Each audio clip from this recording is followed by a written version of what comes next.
نحمده ونستعينه ونستغفره ونعوذ بالله من شرور أنفسنا ومن سيئات أعمالنا من يهده الله فلا مضل له ومن يضلله فلا هادي له وأشهد أن لا إله إلا الله وحده لا شريك له وأشهد أن محمدًا عبده ورسوله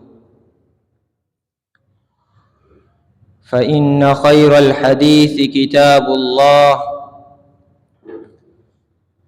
وخير الهدي هدي محمد صلى الله تعالى عليه وسلم وشر الأمور محدثاتها وكل محدثة بدعة وكل بدعة ضلالة وكل ضلالة في النار اللهم صل على محمد وعلى آل محمد كما صليت على إبراهيم وعلى آل إبراهيم إنك حميد مجيد اللهم بارك على محمد وعلى آل محمد كما باركت على إبراهيم وعلى آل إبراهيم إنك حميد مجيد ربي اشرح لي صدري ويسر لي أمري واحلل عقدة من لساني يفقه قولي رب زدني علما اللهم علمنا ما ينفعنا وزدنا علما أعوذ بالله من الشيطان الرجيم بسم الله الرحمن الرحيم قاف والقرآن المجيد بل عجبوا أن جاءهم منذر منهم وقال الكافرون هذا شيء عجيب أإذا متنا وكنا ترابا ذلك رجع بعيد۔ ہر قسم کی تعریفات تحمیدات اللہ رب العالمین احکم الحاکمین کے لیے جو اس کائنات کا خالق مالک اور رازق ہے، اور لاکھوں کروڑوں درود و سلام ہو پیغمبر مصطفیٰ صلی اللہ علیہ وسلم کی ذات اقدس پر کہ جنہوں نے اللہ رب العالمین کا پیغام دنیا کے کونے کونے میں پہنچایا اور اپنا فریضہ ادا کیا۔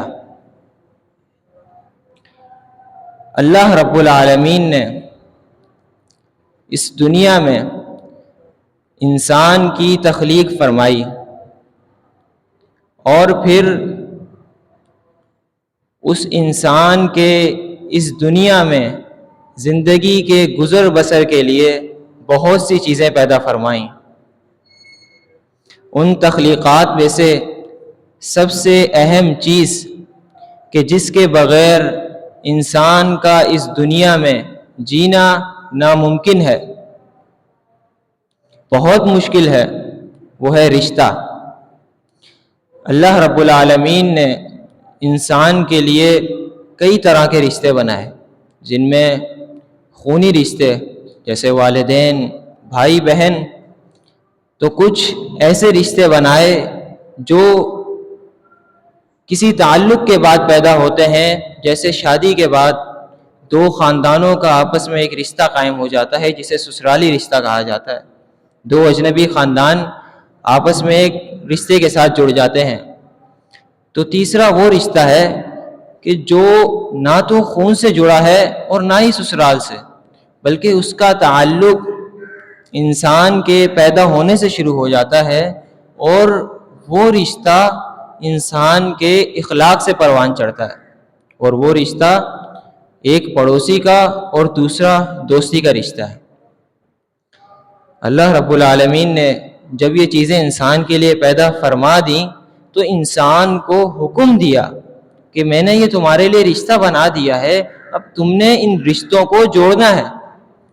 انسان کے اوپر یہ واجب قرار دے دیا کہ ان رشتوں کے ساتھ صلہ رحمی کرنی ہے، اور پھر ان رشتوں کے ساتھ قطع رحمی کو حرام قرار دے دیا۔ کیا فرمایا؟ یا ایھا الناس اتقوا ربکم الذی خلقکم من نفس واحدہ وخلق منها زوجها وبث منهما رجالا كثيرا ونساء واتقوا الله الذي تساءلون به والارحام۔ اے لوگو، اس رب سے ڈرو جس نے تمہیں ایک جان سے پیدا کیا اور پھر تمہارے لیے تمہاری بیویاں بنائی، جوڑے بنائے۔ وبث منهما رجالا كثيرا، اور تمہیں بہت سے لوگوں میں پھیلا دیا۔ پھر فرمایا واتقوا اللہ الذی تساءلون به والارحام، ڈرو اللہ سے جس کے بارے میں کل بروز قیامت تم لوگوں سے سوال کیا جائے گا۔ والارحام، اور ان رشتوں کے بارے میں اللہ سے ڈرو، یعنی ان رشتوں کی قطع تعلقی سے اللہ سے ڈرو۔ اب صلہ رحمی کیا ہے؟ صلہ رحمی ہے انسان کا اپنے رشتہ داروں سے، اب چاہے وہ کیسے بھی رشتہ کیوں نہ ہو، خونی رشتہ ہو، سسرالی رشتہ ہو، دوستی کا رشتہ ہو، پڑوسی کا رشتہ ہو، ان تمام رشتہ داروں سے حسن سلوک کرنا، اچھے تعلقات قائم کرنا، اور سب سے بڑھ کر ان کے حقوق کی ادائیگی کرنا۔ اللہ رب العالمین نے کیا فرمایا؟ والذین یصلون ما امر اللہ به ان یوصل۔ اللہ رب العالمین نے ان لوگوں کی صفات بتائیں کہ وہ لوگ ان چیزوں کو ملاتے ہیں جن کو ملانے کا اللہ نے حکم دیا ہے، یعنی وہ لوگ اللہ نے جو حکم دیا ہے ان رشتوں کو جوڑتے ہیں۔ وَيَخْشَوْنَ رَبَّهُمْ، اللہ رب العالمین سے ڈرتے ہیں، کس چیز سے؟ وَيَخَافُونَ سُوءَ الْحِسَابِ، کہ کل بروز قیامت ان کے بارے میں خطرناک اور ایک عظیم حساب لیا جا سکتا ہے جو ہمارے لیے بہت برا ہو سکتا ہے۔ اور پھر اس کے برعکس اللہ رب العالمین نے قطع رحمی کو انسانوں پر حرام قرار دے دیا۔ اللہ رب نبی کریم صلی اللہ علیہ وسلم نے فرمایا لا يدخل الجنت قاطع، کہ رشتہ توڑنے والا جنت میں داخل ہی نہیں ہو سکتا۔ اللہ رب العالمین نے فرمایا الذین ينقضون عہد اللہ من بعد میثاقہ ويقطعون ما امر اللہ به ان یوصل ويفسدون فی الارض۔ فرمایا وہ لوگ جو اللہ رب العالمین کے وعدے کو توڑتے ہیں اور اس چیز کو توڑتے ہیں جس کو اللہ نے جوڑنے کا حکم دیا ہے، یعنی اللہ رب العالمین نے رشتوں کو جوڑنے کا حکم دیا اور وہ لوگ اس کو توڑتے ہیں، اور ان لوگوں کو کس سے تشبیہ دی؟ یفسدون فی الارض، یہ لوگ زمین میں فساد کرتے ہیں۔ آج ہم اپنی اس زندگی میں غور کریں کہ ہم اس دنیا میں بے شمار حقوق اللہ ادا کرتے ہیں، نمازیں پڑھ رہے ہیں، روزے رکھ رہے ہیں، حج ادا کر رہے ہیں، صدقات خیرات کر رہے ہیں، مگر ہمارا حقوق العباد کے ساتھ کیسا رویہ ہے یہ ہمیں خود معلوم ہے کہ ہم اپنے رشتہ داروں کے ساتھ کیسا سلوک کر رہے ہیں۔ اللہ رب العالمین نے فرمایا یا ایھا الذین آمنوا ادخلوا فی السلم کافۃ، کہ اے لوگو اس دین میں پورے کے پورے داخل ہو جاؤ۔ اب پورے کے پورے داخل ہونے کا کیا مطلب ہے؟ ہم یہ سمجھتے ہیں کہ ہم نے رب العالمین کی مسجد میں آ کر اطاعت کر لی، نماز پڑھ لی، روزے رکھ لیے، ہمارا یہی دین ہے، بلکہ اللہ رب العالمین نے بتا دیا کہ دین کیا ہے۔ بے شمار جگہوں پر اللہ رب العالمین نے اپنی عبادت کے ساتھ حقوق العباد کو ذکر کیا۔ اللہ رب العالمین نے قرآن میں فرمایا وَاعْبُدُوا اللَّهَ وَلَا تُشْرِكُوا بِهِ شَيْئًا وَبِالْوَالِدَيْنِ إِحْسَانًا وَبِذِي الْقُرْبَى وَالْيَتَامَى وَالْمَسَاكِينِ وَالْجَارِ ذِي الْقُرْبَى وَالْجَارِ الْجُنُبِ، کہ اے لوگو اللہ رب العالمین کی عبادت کرو اور اس کے ساتھ کسی کو شریک نہ ٹھہراؤ۔ پھر آگے کیا فرمایا؟ وَبِالْوَالِدَيْنِ إِحْسَانًا، کہ تم نے ان والدین کے ساتھ احسان کا معاملہ کرنا ہے، یعنی حسن سلوک کرنا ہے۔ پھر آگے کیا فرمایا؟ وَبِذِي الْقُرْبَى، ان اپنے رشتہ داروں کے ساتھ تم نے احسان کا معاملہ کرنا ہے، حسن سلوک کرنا ہے۔ وَالْيَتَامَى، ان یتیموں کے ساتھ، یتیم کون ہوتا ہے؟ جو بلوغت سے پہلے اس کا والد فوت ہو جائے۔ وَالْمَسَاكِينَ، ان مسکینوں کے ساتھ حسن سلوک کرنا ہے۔ پھر کیا فرمایا؟ وَالْجَارِ ذِي الْقُرْبَى، ان پڑوسیوں کے ساتھ حسن سلوک کرنا ہے۔ جہاں رب العالمین نے اپنی عبادت کا ذکر کیا، وہاں رب العالمین نے بندوں کے حقوق کا ذکر کیا۔ آج ہم لوگ کس قدر اپنے رشتہ داروں کے ساتھ سلوک کر رہے ہیں، اور یہ سمجھ بیٹھے ہیں کہ ہم نے جو نیکیاں کر لی یہ نیکیاں ہمارے لیے کافی ہیں، ہمارے جنت میں داخلے کا سبب ہے۔ حالانکہ اللہ کے نبی کریم صلی اللہ علیہ وسلم کیا فرما رہے ہیں؟ لا يدخل الجنت قاطع، اس شخص کو جنت میں جانے کی اجازت ہی نہیں مل سکتی جس نے قطع رحمی کی ہو۔ اور ان رشتوں میں سر فہرست جو رشتہ ہے جس کے ساتھ ہم سب سے زیادہ قطع تعلقی کرتے ہیں، وہ ایک ایسا رشتہ ہے کہ جس کا نہ خون سے تعلق ہے نہ سسرال سے۔ ہم لوگ گویا اس کو رشتہ سمجھتے ہی نہیں، اور وہ رشتہ پڑوسی کا رشتہ ہے۔ پڑوسی کون ہوتا ہے؟ پڑوسی صرف وہ شخص نہیں ہوتا کہ جس کا گھر ہمارے گھر سے متصل ہے، بلکہ پڑوسی ہر وہ شخص ہوتا ہے کہ جس کے ساتھ آپ نے اپنا کچھ وقت گزارا ہو۔ اللہ رب العالمین قرآن میں کیا فرماتا ہے؟ ثم لا يجاورونك فيها الا قليلا، کہ وہ لوگ جہنم میں ان کے ساتھ رہیں گے مگر صرف تھوڑی دیر۔ اور یہاں لفظ کیا استعمال کیا؟ یجاورونک، وہ ان کے پڑوسی ہوں گے، یعنی تھوڑی دیر ساتھ رہنے والے کو اللہ رب العالمین نے پڑوسی کہا ہے۔ اور ہمارے عرف میں جو عام ہے، وہ پڑوسی سے مراد ہر وہ شخص جس کا گھر ہمارے گھر کے متصل ہو یا نہ ہو، سامنے ہو، دائیں ہو، بائیں ہو، ہر وہ شخص جس کا دروازہ ہمارے گھر کے قریب ہے وہ ہمارا پڑوسی ہے۔ اور نبی کریم صلی اللہ علیہ وسلم پڑوسیوں کے بارے میں کس قدر نصیحت کرتے رہے۔ نبی کریم صلی اللہ علیہ وسلم فرماتے ہیں کہ جبریل علیہ السلام مجھے پڑوسیوں کے بارے میں اس قدر وصیت کرتے رہے کہ مجھے یہ خدشہ ظاہر ہونے لگا کہیں اس پڑوسی کو وراثت میں نہ شریک بنا دیں، وارث بھی نہ بنا دیں اس پڑوسی۔ اس قدر دین اسلام میں پڑوسی کا مقام ہے۔ مگر افسوس آج ہم لوگ اپنی زندگیوں میں جھانکیں، گرے بانوں میں جھانکیں کہ ہمارا اپنے پڑوسیوں کے ساتھ کیسا رویہ ہے۔ ہماری اکثریت کو تو یہ معلوم نہیں ہوتا کہ ہمارے پڑوس میں کون رہ رہا ہے، اس کے کیا احوال و احوال ہیں، اس کی زندگی میں کیا چل رہا ہے۔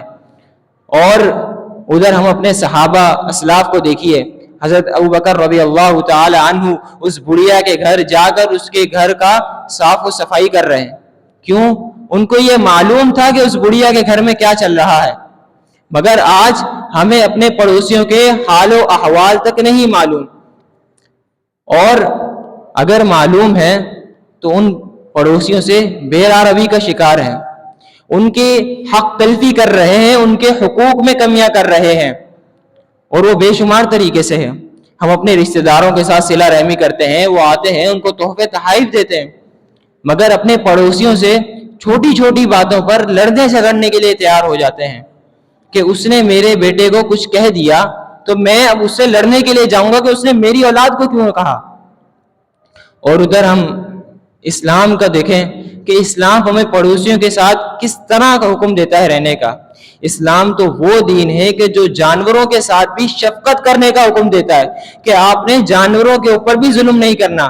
مشہور واقعہ ہے چڑیا کا، اونٹ کا، جو آپ صلی اللہ علیہ وسلم کے پاس آئے شکایت کرنے کے لیے۔ اللہ کے نبی نے صحابہ کو حکم دیا کہ جانوروں پر بھی شفقت کرو، مگر ہمارا رویہ اپنے پڑوسیوں کے ساتھ جانوروں سے بدتر ہے۔ وہ کیسے؟ کہ انسان جب کوئی جانور پالتا ہے تو اس کی دیکھ بھال کرتا ہے، اس کو کھانا کھلانا، اس کو کوئی تکلیف ہو فوراً اس کے علاج کے لیے بھاگتا ہے، مگر انسان کو اپنے پڑوسی کے بارے میں خبر ہوتے ہوئے اس سے بے روی کا اختیار کرتا ہے۔ ہم اپنے پیغمبر مصطفیٰ صلی اللہ علیہ وسلم سے بے لوث محبت کرے دعوے کرنے والے نبی کریم صلی اللہ علیہ وسلم کے احکامات سے ناواقف ہیں کہ اللہ کے نبی نے ہمیں پڑوسی کے بارے میں کس قدر احکامات دیے۔ اللہ کے نبی صلی اللہ علیہ وسلم نے پڑوسی کے بارے میں اس قدر تاکید فرمائی کہ اس کو ایمان کا تقاضا قرار دے دیا۔ کیا فرمایا؟ من کان یؤمن باللہ والیوم الآخر فلیکرم جارہ، جو شخص اللہ رب العالمین پر ایمان رکھتا ہے اور یوم آخرت پر ایمان رکھتا ہے، ہم میں سے کون نہیں رکھتا؟ ہر شخص اللہ رب العالمین پر ایمان رکھتا ہے، تو اس پر کیا لازم کر دیا، واجب کر دیا؟ فلیکرم جارہ، کہ اپنے پڑوسی کے ساتھ حسن سلوک کرنا ہے۔ ایک دفعہ نبی کریم صلی اللہ علیہ وسلم نے فرمایا، اللہ کی قسم وہ شخص مومن نہیں ہو سکتا، خاموش ہو گئے۔ پھر فرمایا، اللہ کی قسم وہ شخص مومن نہیں ہو سکتا۔ 3 دفعہ فرمایا۔ صحابہ نے عرض کیا، اللہ کے رسول کون ہے وہ شخص جو مومن نہیں ہو سکتا؟ فرمایا، جس کا پڑوسی اس کی تکلیفوں سے، اس کی ایذاؤں سے محفوظ نہ رہے۔ مگر افسوس، آج ہماری زندگیوں میں کس قدر پڑوسی کے بارے میں نفرتیں پیدا ہو چکی ہیں۔ پڑوسیوں سے حسن سلوک تو دور کی بات ہے، ہم اپنے پڑوسی کو سلام تک کرنا گوارا نہیں کرتے کہ اگر پڑوسی میرے گھر کے باہر سے گزر رہا ہے، مجھے مسجد میں مل رہا ہے، مجھے کہیں باہر مل رہا ہے، تو میں اس سے سلام کر لوں، اور سلام ایک بہت بڑا تحفہ ہے۔ اور اسلام نبی کریم صلی اللہ علیہ وسلم کی تعلیمات کیا ہے؟ نبی کریم صلی اللہ علیہ وسلم اپنے صحابی ابو ذر غفاری رضی اللہ تعالی عنہ کو کیا فرماتے ہیں؟ اے ابو ذر، جب بھی تم اپنے گھر میں سالن بناؤ تو اس میں پانی زیادہ ڈال لو۔ پوچھا گیا کیوں پانی زیادہ ڈال لیں؟ تو فرمایا تاکہ شوربہ زیادہ ہو جائے اور اپنے ہمسایوں کا خیال رکھ لو۔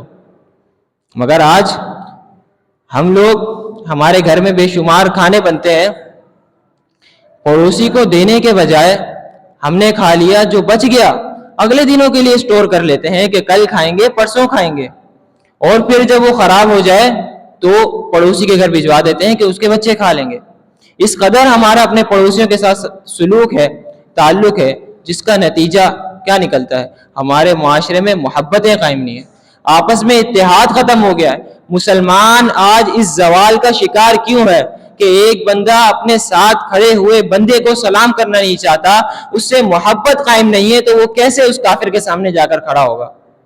ایک عظیم بچپن سے بچوں کو مثال دیتے آتے ہیں۔ ایک باپ نے اپنے بیٹے کو بلایا اور فرمایا، یہ دیکھو ایک چھڑی ہے، اس کو اس نے توڑ دیا۔ بولا دیکھو میں نے اس کو کتنی آسانی سے توڑ دیا۔ پھر اس نے پورا لکڑیوں کا گھڑا منگوایا، گٹھا، اور اس کو توڑنے کی کوشش کی، مگر نہیں ٹوٹا۔ تو اس نے اپنے بیٹے کو یہ سمجھایا کہ اگر تم اکیلے رہو گے، اپنے سب سے دور رہو گے، بھائیوں سے، بہنوں سے، رشتہ داروں سے، تو تم اس لکڑی کی مانند ہو جسے کوئی بھی آسانی سے توڑ کے جا سکتا ہے، مگر اگر تم اپنے ان رشتہ داروں سے جڑ کر رہو گے تو تم اس گٹھے کی مانند ہو کہ جسے کوئی آسانی سے نہیں توڑ سکتا۔ رشتہ داروں کے بہت سے حقوق اسلام میں بیان کیے ہیں۔ سب سے پہلے تو انسان کو اپنا پڑوسی دیکھنا چاہیے کہ وہ کسے بنا رہا ہے۔ پڑوسی ہمیشہ گھر بنانے سے پہلے دیکھا جاتا ہے۔ عربی کا ایک مشہور مقولہ ہے، الجار قبل الداری، کہ انسان کا پڑوسی اس کے گھر بنانے سے پہلے ہوتا ہے، اور فرماتے ہیں الرفیق قبل الطریق، کہ انسان کو سفر پر چلنے سے پہلے اپنا ساتھی دیکھ لینا چاہیے کہ وہ ساتھی کیسا ہے، کیوں، اس کا کیا اثر ہوتا ہے، کیونکہ ایک ساتھی کا اور ایک پڑوسی کا انسان کی زندگی پر، اس کے اخلاق پر بہت گہرا اثر ہوتا ہے۔ اگر نیک پڑوسی ہو تو انسان اس کی عادات کو دیکھ کر اس سے مل جل کر خود بھی نیک ہو جاتا ہے، اگر برا پڑوسی ہو تو انسان اس کی وجہ سے خود بھی گناہوں میں ملوث ہو جاتا ہے۔ اللہ رب العالمین نے قرآن میں 3 قسم کے پڑوسی کے ذکر کیے ہیں۔ فرمایا وَاعْبُدُوا اللَّهَ وَلَا تُشْرِكُوا بِهِ شَيْئًا، اس آیت میں اللہ نے فرمایا وَالْجَارِ ذِي الْقُرْبَى، کہ وہ پڑوسی جو آپ کے رشتہ دار ہیں۔ اب اس پڑوسی کا ہم پر کیا حق ہے؟ اسلام کیا بتاتا ہے؟ اس پڑوسی کے ہم پر 3 حق ہیں۔ سب سے پہلا کہ وہ ہمارا رشتہ دار ہے، ہمارا رشتہ دار ہونے کی وجہ سے پہلا حق یہ ہے کہ ہم اس کے ساتھ اس میں سلوک کریں۔ دوسرا، اگر وہ مسلمان ہے تو اسلام کا حق ہے، ہم بیجا سنتے رہتے ہیں کہ ایک مسلمان کے دوسرے مسلمان پر کتنے حق ہیں، دوسرا مسلمان ہونے کا حق اور تیسرا پڑوسی ہونے کا حق۔ ان تین حقوق کے باوجود ہم اس پڑوسی کے ساتھ بے روی کا شکار ہیں۔ اور دوسرے پڑوسی کی اقسام ذکر کی، والجار الجنبی، جو آپ کے گھر کے ساتھ رہتا ہے، جو آپ کے ہمسائے میں رہتا ہے، آپ کے سامنے رہتا ہے، آپ کے دائیں بائیں رہتا ہے۔ حسن بصری رحمہ اللہ سے جب پوچھا گیا کہ بھائی ہمسائے کون ہوتے ہیں، تو انہوں نے فرمایا کہ 40 گھر آپ کی دائیں جانب، 40 گھر آپ کی بائیں جانب اور 40 گھر آپ کے سامنے، اور ان میں جس کا دروازہ آپ کے سب سے زیادہ قریب ہے وہ سب سے زیادہ حقدار ہے۔ یعنی آپ اس سے آغاز کریں گے اس نے سلوک کا اور ہدیہ دینے کا۔ اور تیسری قسم کون سی ہے؟ وہ ہے والصاحب بالجنب، یعنی وہ شخص جو کچھ دیر کے لیے آپ کا پڑوسی بنا، عارضی ہمسایہ۔ سب سے پہلے تو ہمسایہ اردو میں لفظ استعمال ہوتا ہے، اس کے معنی پر کبھی ہم نے غور کیا؟ ہمسایہ یعنی وہ شخص جو ہمارے ساتھ کچھ دیر ایک سائے کے نیچے رہے، اب وہ سایہ ایک گھر کی چھت کیوں نہ ہو، ایک گاڑی کی چھت کیوں نہ ہو، ایک ٹرین کی چھت کیوں نہ ہو، یا ایک سفر ہو، بے شمار طریقے ہیں، مگر ہم اپنے اس رفیق کے ساتھ کیسا سلوک کر رہے ہیں۔ اللہ رب العالمین نے قرآن میں ان تینوں اقسام کے پڑوسیوں کا ذکر کیا اور پھر ان کے حقوق ادا کرنے کا حکم دیا۔ پڑوسیوں کے کیا حقوق ہیں؟ بے شمار حقوق ہیں۔ سب سے پہلا، سب سے اہم حق جس میں ہم سب سے زیادہ حق تلفی کرتے ہیں وہ یہ ہے کہ پڑوسی کو اپنے ہاتھ یا زبان کی ایذا سے محفوظ رکھنا۔ حضرت انس بن مالک رضی اللہ تعالیٰ عنہ فرماتے ہیں، نبی کریم صلی اللہ علیہ وسلم نے فرمایا اس شخص کا ایمان کبھی درست نہیں ہو سکتا جس شخص کا دل درست نہ ہو۔ فرمایا پھر اس شخص کا دل اس وقت تک درست نہیں ہو سکتا جب تک اس کی زبان درست نہ ہو۔ پھر فرمایا وہ شخص جنت میں داخل نہیں ہو سکتا کہ جس کا پڑوسی اس کے شر، اس کی وجہ سے تکلیف میں مبتلا ہو۔ ایک مرتبہ نبی کریم صلی اللہ علیہ وسلم کے پاس ایک شخص آیا، عرض کیا رسول اللہ فلاں جگہ پر ایک عورت رہتی ہے، وہ بے شمار نفل پڑھتی ہے، نمازیں فرض کے علاوہ نفل پڑھتی ہے، قیام اللیل کرتی ہے، روزوں کی کثرت کرتی ہے، صدقات کرتی ہے۔ پھر فرمایا اس کے اندر ایک بری عادت ہے۔ پوچھا کیا؟ فرمایا وہ اپنے پڑوسی کو تکلیف دیتی ہے، کسی نہ کسی طرح اس کا پڑوسی اس کی وجہ سے تکلیف میں ہوتا ہے۔ اللہ کے نبی کیا فرماتے ہیں کہ وہ عورت جہنمی ہے۔ اس عورت کی اتنی عبادات کے باوجود اللہ کے نبی نے اس کو جہنمی قرار دیا، اگرچہ وہ جہنم میں تھوڑی دیر کے لیے کیوں نہ جائے، اپنی سزا بھگتنے کے لیے تو جہنم میں جائے گی، کیا ہم ایک لمحے کے لیے بھی جہنم میں جانے کے لیے تیار ہیں؟ پھر فرمایا اے اللہ کے رسول ایک عورت اور ہے، اسی جگہ رہتی ہے، وہ نہ نفل نمازیں پڑھتی ہے، بس فرض نمازیں پڑھ لیتی ہے، نہ وہ نفل روزے رکھتی ہے، بس فرض روزے رکھ لیتی ہے، ہاں مگر وہ صرف پنیر کا صدقہ کرتی ہے، اور اس کی ایک اچھی عادت ہے کہ اس کی وجہ سے اس کا کوئی پڑوسی کبھی کسی تکلیف میں مبتلا نہیں ہوا۔ اللہ کے نبی کیا فرماتے ہیں کہ وہ عورت جنتی ہے، اس کو جنت کی بشارت دے دی کہ اگر وہ اپنے پڑوسی کے ساتھ سلوک کر رہی ہے تو وہ جنت میں داخل ہوگی۔ اللہ کے نبی صلی اللہ علیہ وسلم کے پاس ایک شخص آیا، عرض کیا رسول اللہ میرا ایک پڑوسی ہے جس کی وجہ سے میں ہمیشہ تکلیف میں مبتلا رہتا ہوں، یعنی وہ مجھے کسی نہ کسی طرح کوئی نہ کوئی تکلیف پہنچاتا رہتا ہے۔ اللہ کے نبی نے حکم دیا جاؤ اپنے گھر کا سامان نکال کر باہر سڑک پر رکھ دو۔ اس صحابی نے ایسا ہی کیا، گئے اپنے گھر کا سامان نکالا اور سڑک پر رکھ دیا۔ لوگ جمع ہو گئے، دریافت کرنے لگے کہ اے صحابی تم نے ایسا کیوں کیا، اپنے گھر کا سامان باہر کیوں رکھ دیا؟ تو انہوں نے فرمایا کہ مجھے اللہ کے نبی نے حکم دیا، میرا یہ پڑوسی مجھے تنگ کرتا ہے، میں اپنا سامان باہر نکال دوں۔ لوگ اس پڑوسی کو لعنتیں دینے لگے کہ اللہ کی لعنت ہو اس شخص پر، یہ ذلیل اور رسوا ہو جو ایک شخص کو اپنے پڑوسی کو تنگ کرتا ہے۔ تو اس پڑوسی کو معلوم ہوا کہ میرے ساتھ ایسا سلوک ہو رہا ہے، لوگ مجھے اس معاشرے میں ذلیل کر رہے ہیں۔ وہ فوراً اس شخص کے پاس گیا، اس سے معافی مانگی، بھائی مجھے معاف کر دو، میں آئندہ ایسا نہیں کروں گا۔ اس شخص نے اس دن کے بعد دوبارہ اس پڑوسی کو تنگ نہ کیا۔ آج ہمارا کیا حال ہے کہ ہم حربے ڈھونڈتے ہیں اپنے پڑوسیوں کو تنگ کرنے کے، ہمارے بچے حربے ڈھونڈ رہے ہیں، ہمارا بچہ ان پڑوسیوں کے بچوں کو تنگ کر رہا ہے، اور ہم اپنے اس بچے کو سمجھانے کے بجائے اس پڑوسی سے جا کر جھگڑ رہے ہیں کہ تم نے میرے بچے کو کیوں ڈانٹا۔ اللہ کے نبی کریم صلی اللہ علیہ وسلم فرماتے ہیں کہ تم اپنی عمارت کی جو دیواریں ہیں نا وہ بلند نہ کرو پڑوسی کے گھر کے اوپر سے، ہو سکتا ہے کہ اس کی ہوا بند ہو جائے، اس کی اجازت کے بغیر اپنی عمارت بھی بلند کرنے سے منع کر دیا۔ پڑوسی کا، انسان کا جو سب سے زیادہ تعلق ہے نا وہ والدین اور بہن بھائیوں کے علاوہ سب سے زیادہ پڑوسی کے ساتھ ہوتا ہے۔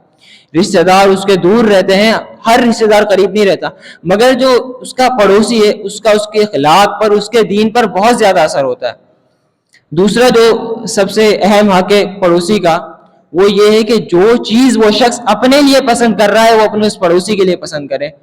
حضرت انس بن مالک رضی اللہ تعالیٰ عنہ فرماتے ہیں نبی کریم صلی اللہ علیہ وسلم نے فرمایا وہ شخص مومن نہیں ہو سکتا، مسلمان ہو سکتا ہے، مومن نہیں بن سکتا کہ جو شخص جو چیز اپنے لیے پسند کر رہا ہے وہ اپنے پڑوسی یا بھائی کے لیے پسند نہ کرے۔ تیسرا حق جو اللہ کے نبی نے بتایا وہ پڑوسی سے لڑائی جھگڑے نہ کرے۔ حضرت عقبہ بن عامر رضی اللہ تعالیٰ عنہ فرماتے ہیں نبی کریم صلی اللہ علیہ وسلم نے فرمایا کل بروز قیامت سب سے پہلے اللہ کی عدالت میں جو مقدمہ آئے گا وہ دو پڑوسیوں کے جھگڑے کا ہوگا، کہ دو پڑوسی آپس میں جھگڑ رہے تھے، کل بروز قیامت اگر اللہ نے سوال کر لیا کہ تم اس سے کیوں جھگڑ رہے تھے تو اللہ کی عدالت میں جواب دینے کی استطاعت نہ ہوگی۔ تیسرا جو اس کا سب سے اہم حق ہے اس کی خوشی اور غمی میں شریک ہونا، کہ اگر اس کو کوئی خوشی لاحق ہوئی ہے تو ہم جا کر اس کو مبارکباد دیں، اس کی خوشی میں شریک ہوں، اس کی حوصلہ افزائی کریں۔ اگر اس کو کوئی غمی ہوئی ہے، اس کے گھر میں فوتگی ہو گئی، کوئی نقصان ہو گیا تو جا کر اسے تعزیت کریں، اس کی حوصلہ افزائی کریں۔ اللہ کے نبی صلی اللہ علیہ وسلم فرماتے ہیں تمہیں پتہ ہے تمہارے پڑوسی کے تم پر کیا حق ہے؟ صحابی نے پوچھا اللہ کے رسول کیا ہے؟ فرمایا جب اس کو تمہاری مدد کی ضرورت ہو تو تم اس پڑوسی کی مدد کرو، جب وہ قرض مند ہو تو تم اس کا قرض ادا کرو اگر استطاعت رکھتے ہو، اگر وہ محتاج ہے تو اس کی مدد کرو۔ پھر آگے فرمایا اس کو اپنی ہر قسم کی تکلیف سے دور رکھو، اگر اس کو کوئی خوشی لاحق ہوتی ہے تو جا کر اس کو مبارکباد دو، اگر اس کو کوئی غمی لاحق ہوتی ہے تو جا کر اسے تعزیت کرو، اگر وہ فوت ہو جائے تو جا کر اس کے جنازے میں شریک ہو۔ پھر فرمایا اگر تم اپنے گھر میں کوئی اچھا کھانا پکاؤ نا تو کم از کم اپنے پڑوسی کو لازمی دو اس میں سے کچھ حصہ، اگر نہیں استطاعت رکھتے تو اتنی کوشش کر لو کہ اس کھانے کی مہک اس پڑوسی کے گھر تک نہ جائے، ہو سکتا ہے اس کے دل میں اور اس کے بچوں کے دل میں تکلیف ہو۔ پھر فرمایا اگر تم کوئی پھل خریدو تو اس میں سے اپنے پڑوسی کو لازمی دو، اگر نہیں استطاعت رکھتے تو کم از کم اتنی کوشش کرو کہ اس پھل کو پوشیدہ طریقے سے گھر پر لاؤ، ہو سکتا ہے اس کے بچے دیکھیں ان کے دلوں میں یہ خواہش لاحق ہو، ان کے دل میں تنگی محسوس ہو۔ پھر فرمایا اگر یہ بھی استطاعت نہیں رکھتے تو کم از کم اپنے بچوں کو یہ حکم دو کہ وہ اپنی نعمتیں لے کر باہر نہ جائیں اس پڑوسی کے پاس جس کے پاس نعمتیں نہیں ہیں، ہو سکتا ہے اس کو دیکھ کر اس کے بچے کے دل کے اندر تکلیف ہو۔ دین اسلام ایک بچے کے دل کی اتنی قدر رکھتا ہے کہ اس بچے کے دل میں تکلیف نہیں ہونی چاہیے، اور ہم اپنے اس قدر بڑے پڑوسی کے ساتھ کس قدر برے معاملے کر رہے ہیں۔ حضرت ثوبان رضی اللہ تعالیٰ عنہ فرماتے ہیں، امام بخاری نے اسے اپنی کتاب ادب المفرد میں ذکر کیا ہے کہ جو شخص اپنے پڑوسی کو اذیت پہنچاتا ہے، اس کا پڑوسی اس کی وجہ سے کسی مصیبت میں مبتلا ہوتا ہے اور اس کا پڑوسی اس کی وجہ سے اپنا گھر چھوڑ کر چلا جاتا ہے تو اس شخص کے لیے ہلاکت ہے، ہلاکت ہے، ہلاکت ہے۔ اور ایک حق جو پڑوسی کا ہے وہ یہ ہے کہ اس کے عیبوں کا تذکرہ نہ کرنا۔ اللہ کے نبی کریم صلی اللہ علیہ وسلم نے فرمایا من ستر مسلما سترہ اللہ یوم القیامہ، جو شخص کسی مسلمان کی پردہ پوشی اس دنیا میں کرے گا نا، کل بروز قیامت جب پوری دنیا سامنے کھڑی ہوگی اللہ رب العالمین جب تمہاری پردہ پوشی کرے گا۔ مگر آج ہماری طبیعتوں کا کیسا مزاج ہے، ہم تو یہ چاہتے ہیں کہ اس دوسرے بندے کو روسٹ کیا جائے، اس کے عیب دوسروں کو دکھائے جائیں۔ اللہ کے نبی کیا فرماتے ہیں، تین مصیبتیں ایسی ہیں، تین چیزیں جو انسان کی کمر توڑ دیتی ہیں۔ سب سے پہلا وہ پڑوسی کہ جو انسان کے اندر کوئی بھلائی دیکھے تو حسد کی وجہ سے اس کا کسی میں تذکرہ نہ کرے، اس کو مبارکباد بھی نہ دے، اور اگر اس میں کوئی برائی دیکھے تو پوری عوام الناس میں جا کر لوگوں کو بتائے کہ اس کے اندر یہ برائی ہے۔ دوسرا کہا کہ وہ بیوی جو اگر شخص اس کے پاس آئے تو وہ اسے تکلیف دے، اور اگر وہ شخص اپنی بیوی سے غائب ہے، کہیں گیا ہوا ہے تو اس کے مال میں خیانت کرے، اس کی حفاظت نہ کرے۔ ایک حق جو نبی کریم صلی اللہ علیہ وسلم نے بتایا، وہ اگر پڑوسی محتاج ہے تو اس کی مدد کرے۔ حضرت فضلہ بن عبید رضی اللہ تعالیٰ عنہ فرماتے ہیں، نبی کریم صلی اللہ علیہ وسلم نے فرمایا، وہ شخص ایمان ہی نہیں لایا، وہ شخص میری جماعت میں سے ہی نہیں ہے جو رات کو اس حال میں سوئے کہ اس کا پیٹ بھرا ہوا ہے اور اس کا پڑوسی رات بھوکے گزار رہا ہے اور اس شخص کو یہ معلوم ہے۔ اس قدر وعید کر دی کہ وہ شخص ہماری جماعت میں سے ہی نہیں ہے۔ دین اسلام تو آیا اس لیے تھا کہ محبتیں، اخلاق قائم کیا جائے مسلمانوں کے درمیان۔ صحابہ رضی اللہ تعالی عنہم ایک دوسرے سے حال احوال پوچھتے رہتے تھے، مگر آج ہم پڑوسی تو درکنار اپنے سگے بہن بھائیوں کا حال چال تک نہیں پوچھتے۔ اس قدر ہمارے دل سخت ہو چکے ہیں، نفرتیں پیدا ہو چکی ہیں کہ ہر انسان نفسا نفسی کا شکار ہو چکا ہے کہ بس میں اپنی زندگی کو اچھا گزار لوں، اپنی زندگی میں جی کر چلا جاؤں، دوسرے کی زندگی کی مجھے کوئی فکر نہیں۔ آخری یہ ہے کہ انسان کو خود ایک اچھا پڑوسی بننے کی کوشش کرنی چاہیے اور پھر اللہ رب العالمین سے ایک نیک پڑوسی کی دعا کرنی چاہیے، کیونکہ نیک پڑوسی ہی انسان کی زندگی سنوار دیتا ہے اور برا پڑوسی انسان کی زندگی، اس کا چین سکون خراب کر دیتا ہے۔ حضرت ابو ہریرہ رضی اللہ تعالیٰ عنہ غالباً فرماتے ہیں، نبی کریم صلی اللہ علیہ وسلم نے فرمایا، 4 چیزیں انسان کی سعادت مندی کی علامت ہیں۔ اگر اس کے پاس یہ 4 چیزیں ہیں تو وہ سمجھ لے کہ وہ اس دنیا میں سعادت مند ہے۔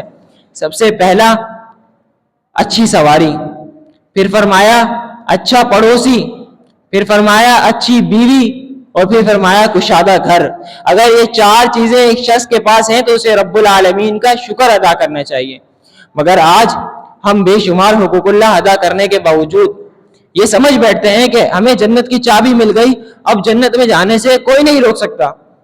بلکہ ایک مرتبہ نبی کریم صلی اللہ علیہ وسلم کے پاس ایک شخص آیا، نبی کریم صلی اللہ علیہ وسلم نے صحابہ سے سوال کیا، اے صحابہ مجھے بتاؤ مفلس کون ہے؟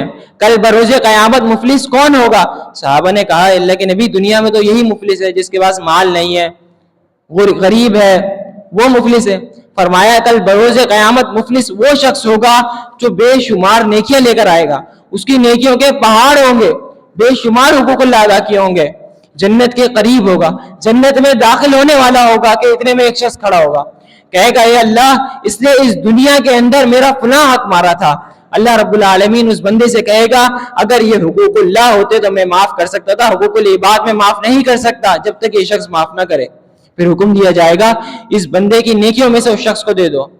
دوسرا شخص کھڑا ہوگا، تیسرا کھڑا ہوگا، یہاں تک کہ اس کی ساری نیکیاں ختم ہو جائیں گی، پھر بھی وہ لوگ ختم نہ ہوں گے۔ پھر اللہ رب العالمین حکم دے گا کہ ان کے گناہ اس کے سر رکھ دو، اس قدر اس کے گناہ ہو جائیں گی کہ اس پر جہنم واجب ہو جائے گی۔ اللہ رب العالمین ہمیں ایسا مفلس ہونے سے بچائے۔ اللہ رب العالمین سے دعا ہے کہ وہ ہمیں اپنے پڑوسیوں کے ساتھ حسن سلوک رکھنے، ان کے حقوق کو سمجھنے اور ان کو مکمل طور پر ادا کرنے کی توفیق نصیب فرمائے، آمین۔ والتوفیق بید اللہ تعالی وما علینا الا البلاغ المبین۔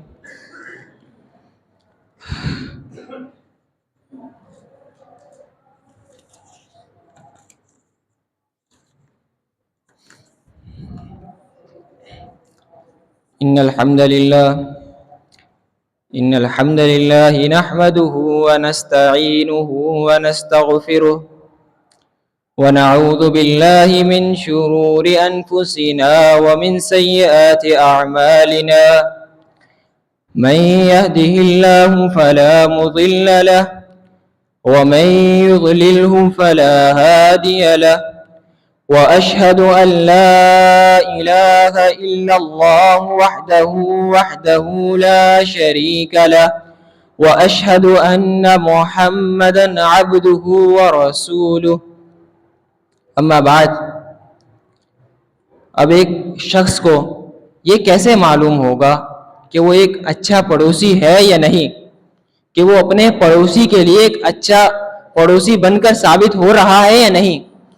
تو ایک شخص نے نبی کریم صلی اللہ علیہ وسلم سے دریافت کیا، اے اللہ کے رسول صلی اللہ علیہ وسلم مجھے یہ کیسے معلوم ہوگا کہ میں اپنے پڑوسی کے ساتھ اچھا کر رہا ہوں یا برا کر رہا ہوں؟ تو اللہ کے نبی نے فرمایا اگر تم اس شخص کو دیکھو وہ دوسروں کے سامنے تمہاری تعریف کر رہا ہے تو یہ سمجھ لو کہ تم ایک اچھے پڑوسی بن گئے ہو. اگر تم یہ دیکھو کہ وہ پڑوسی دوسروں کے سامنے تمہاری کمیاں بیان کر رہا ہے کہ تم اس کے ساتھ اچھا سلوک نہ کر سکے تو جان لو کہ تم ایک اچھے پڑوسی نہیں بن سکے. حضرت عمر رضی اللہ تعالیٰ عنہ فرماتے ہیں 3 خصلتیں اگر ایک بندے کے اندر آ گئی نا تو اس کے نیک ہونے میں کوئی شک نہیں. تو صحابہ نے عبداللہ بن حضرت عمر سے پوچھا اے حضرت عمر 3 خصلتیں کون سی ہیں؟ فرمایا اس کے رشتہ دار، اس کے پڑوسی اور اس کے دوست، یہ تینوں جب اس کی تعریف کرنے لگ جائے نا تو جان لے کہ وہ شخص نیک شخص بن چکا ہے. اور اللہ رب العالمین نے بے شمار مقامات پر پڑوسی کی عظمت بیان کی. ہم اپنے بچوں کو یہ تو بتاتے ہیں کہ شراب حرام ہے، زنا حرام ہے، شرک حرام ہے، اس کے قریب نہیں جانا، مگر یہ نہیں بتاتے کہ قطع رحمی حرام ہے، کہ تم نے اس سے 3 دن سے زیادہ قطع رحمی نہیں کرنی، قطع تعلقی نہیں کرنی. ہم اپنے نفسوں کی اصلاح نہیں کرتے، ہمیں خود اپنے نفسوں کی اصلاح کرنی ہے اور اپنے پڑوسیوں کو اپنے معاشرے میں ساتھ لے کر چلنا ہے تاکہ دین اسلام غالب ہو. اللہ کے نبی صلی اللہ علیہ وسلم کیا فرماتے ہیں؟ اگر تمہارے گھر کے اندر ایک درخت ہو اور وہ درخت اس قدر بڑھ جائے کہ اس کی ٹہنیاں پڑوسی کے گھر میں جائیں اور اس کو اس سے تکلیف ہو تو تم پر یہ واجب ہے کہ اس درخت کو کاٹ دو. اور اس کے اندر نبی کریم صلی اللہ علیہ وسلم نے یہ پیغام دے دیا کہ ہر وہ چیز جس سے ہمارے پڑوسی کو تکلیف ہو ہمیں اس سے بچنا ہے. کم از کم اس کو ہم فائدہ نہیں پہنچا سکتے نا تو اس کو تکلیف بھی نہ دیں. اللہ رب العالمین سے دعا ہے کہ وہ ہمیں اپنے پڑوسیوں کے ساتھ حسن سلوک کرنے کی توفیق فرمائے. یہ چند اعلانات ہیں. اہل حدیث مساجد رابطہ کمیٹی کے زیر انتظام عقیدہ ختم نبوت کانفرنس ہو رہی ہے انشاءاللہ بروز اتوار 23 نومبر بعد نماز مغرب جامع مسجد ابراہیم خلیل اللہ 5C4 پاور ہاؤس چرنگی پہ. ہمیں ان دروس میں ان جلسوں میں شرکت کرنی چاہیے کیونکہ آج ہمارے معاشرے کو اس چیز کی سب سے زیادہ ضرورت ہے. ہمارا معاشرہ آج بے حد برائیوں میں ڈوبا ہوا ہے. ہمیں صحیح اور غلط کا فرق ختم ہو گیا ہے. تو ہمیں ان جلوس کے اندر ضرور شرکت کرنی چاہیے. بڑے بڑے علماء آ رہے ہیں تاکہ ہمارے دل کے اندر کوئی ایمان کی روشنی جاگے. کل بروز قیامت اللہ رب العالمین کے حضور کوئی چہرہ تو لے کر جا سکے. یہ نہ ہو کل ہم اس شخص کی طرح ہو جائیں جو اپنا چہرہ چھپاتا پھرے گا، کالا سیاہ چہرہ ہو جائے گا. اس میں فضیلت الشیخ محمد ابراہیم بٹی حفیظہ اللہ، فضیلت الشیخ ابراہیم جناغڑی حفیظہ اللہ، فضیلت الشیخ ڈاکٹر عامر عبداللہ حفیظہ اللہ آ رہے ہیں. اور خواتین کے لیے بھی انتظام ہے، وہ بھی لازمی شرکت کریں. صحت کی دعا کی گئی ہے الیاس انصاری صاحب کے لیے کہ وہ بیمار ہیں، ان کے لیے دعائے صحت کریں. اور مسجد حاضہ کے خطیب فضیلت الشیخ امان اللہ فیصل صاحب علیل ہیں جس کی وجہ سے آج وہ خطبے کے لیے نہ آ سکیں، ان کے لیے بھی صحت کی دعا کریں. اور ذیشان بن اسلام الدین ایک بچہ ہے جو بیمار ہے، اس کے لیے بھی دعا کریں. اور ذیشان صاحب کی نوکری کے حوالے سے دعا کرنی چاہیے. ہمیں روزانہ اپنے لیے بھی دعا کرنی چاہیے اور اپنے مسلمان بھائیوں کے لیے بھی دعا کرنی چاہیے کیونکہ اللہ رب العالمین کیا فرماتا ہے کہ جو شخص اپنے مسلمان بھائی کے لیے دعا کرتا ہے اس کی خدمت میں لگا رہتا ہے، اللہ رب العالمین اس کی خدمت میں لگا رہتا ہے. اور صداقت صاحب کا پچھلے دنوں انتقال ہو گیا، ان کی مغفرت کے لیے دعا کریں. اللہ رب العالمین تمام مریضوں کو صحت عطا فرمائے اور تمام لوگ جو اس دنیا سے ایمان کی حالت میں رخصت ہو گئے ہیں ان کی رب العالمین مغفرت فرمائے. اما بعد فإن خير الحديث كتاب الله وخير الهدي هدي محمد صلى الله عليه وسلم وشر الأمور محدثاتها وكل محدثة بدعة وكل بدعة ضلالة وكل ضلالة في النار. ربنا لا تؤاخذنا إن نسينا أو أخطأنا ربنا ولا تحمل علينا إصرا كما حملته على الذين من قبلنا ربنا ولا تحملنا ما لا طاقة لنا به واعف عنا واغفر لنا وارحمنا أنت مولانا فانصرنا على القوم الكافرين. قوموا عباد الله.